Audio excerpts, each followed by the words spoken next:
Good morning or good afternoon, dear colleagues. I'm very pleased and honored to share with you the Benin's experience related to the government cost sharing. I'm very grateful to Ruby and Nicholas for this great opportunity. Benin, as you know, is in West Africa. The country has a population estimated at 10 million. It is a low human development country with an HDI of 0.476 in 2014. The country is experiencing a growth acceleration with a growth rate moving from 3.5% in 2012 to 5.4% in 2013, which is very good news.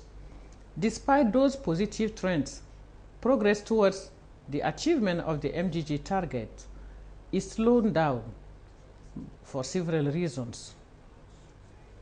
Lack of planning and implementation capacity, weak coordination system, weak procurement system. Le gouvernement du Bénin. A pragmatism we note with UNDP bring us to entrust them with our resource for a strategic project implementation because the disbursements process are soft, flexible, and result-oriented. The management system is a result-based system. We entrust UNDP with the management of some projects such as the Millennium Village projects and then a support to the training center in peacekeeping management, especially for Benin, the CPADD. So for the cooperation in that domain, we entrust our financial resource to UNDP. We have confidence in UNDP's capacity in management since UNDP has in Africa an extensive experience in that area. They have the expertise and the know-how to work in various fields of development. As highlighted by the Minister of Development himself and the Ambassador of Japan, the government of Benin and Japan called upon UNDP to support the implementation of a number of top priority development programs through a government cost-sharing agreement, not only for the country office technical and advisory capacity, but also for its robust procurement and reporting system, including monitoring system. So over the 2009-2014 period, the funds effectively raised in the framework of government cost sharing have amounted to $34.2 million, which is 35% of resources mobilized by the country office and 31% of the amount delivered by the program, which is very huge.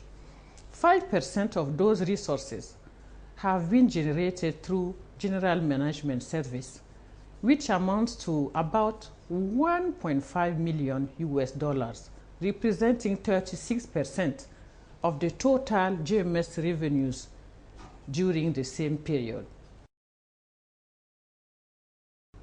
Regarding the legal framework, the partnership with the government is supported by a memorandum of understanding under the national execution modality. But as we know, the national system is weak. So in practice, UNDP signs a letter of agreement with the government, which allows the country office to implement the projects by using its own internal procedures. On the basis of the cost-sharing agreement, the country office has provided different types of support: strategic advisory support for project formulation, procurement of goods and services, capitalization of lessons learned as well as knowledge sharing, and training and capacity strengthening to national counterparts. It really is satisfactory partnership based on trust, and we note that we have to create a new synergy with all the United Nations system agency to gain in efficiency and better quality in terms of results. I'm quite satisfied with the partnerships which works well. We receive on a regular basis progress reports which can be twice a year. So when any problem arises, we discuss it with the UNDP team. The factors of success, I have to highlight those. Leadership of the RC and RR is really key. Strong advocacy is needed. Confidence among the actors and efficiency of our system. Although the government cost-sharing can generate important resources, there are key challenges that I would like to share with you. The first one is the unpredictability of government cost-sharing, which depends on the political context and the leadership in the country. Experience has shown that a change in officials involved in the decision-making process can create uncertainty. The amount of fundraisers are sometimes lower than those promised and recorded in the financing agreements. The second one is related to UNDP's independence. There is a risk of soft pressures from some national stakeholders. I'm saying soft, sometimes it can be hard. The third challenge is the country office's internal capacity, human resources, highly qualified and dedicated people to support and deliver the project in a timely manner.